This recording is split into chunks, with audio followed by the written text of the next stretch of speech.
We're spending a few minutes with Evy Ortiz. She is Maria in the touring company of West Side Story, playing now through April 15 at the Marcus Center. Maria is one of the great roles of the American musical theater. In just a few words, describe Maria as you see her. She just has this feeling of there's something more to life than what she's seen so far, and she just wants to find it. There's just something within her that wants more than what she's known so far, and she's young and excited to be here, and she finds that in one moment in Tony when she sees him at the gym.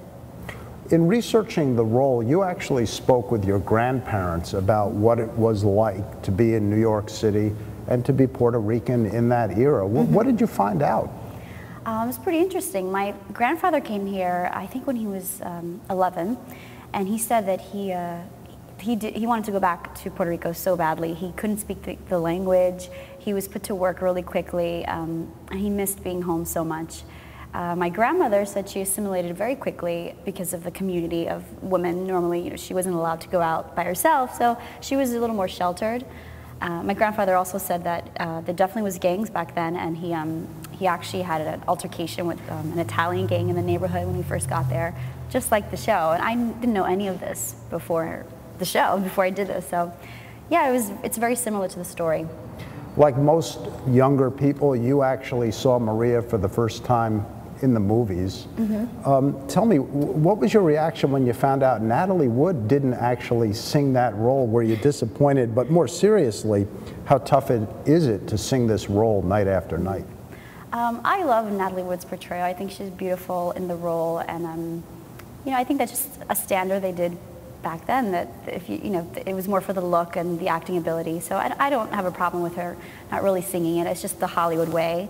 But on stage, it obviously should be the person, and it fits my voice really well. But in general, it is a difficult role to sing because you use your entire range of voice, and you have to act and be dramatic in the end and yell and go to so many places.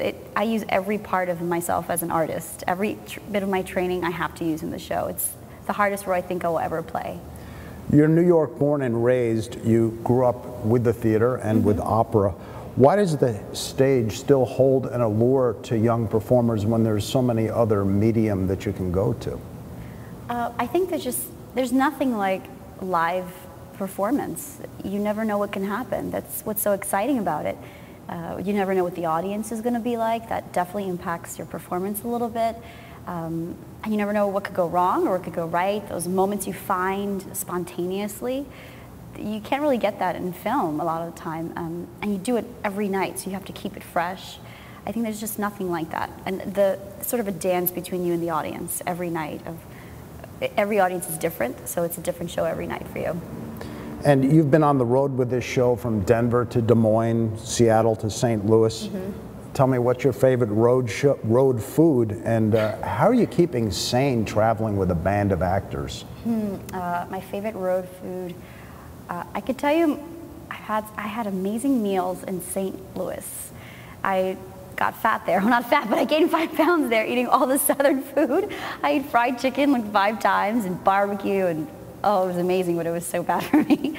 That's been my favorite so far, I think. And traveling with actors. I mean, I read a lot and watch a lot of Law and Order and Seinfeld, and go to my room and just on my downtime I like to relax to keep sane, because we are away from our homes and our normal lives.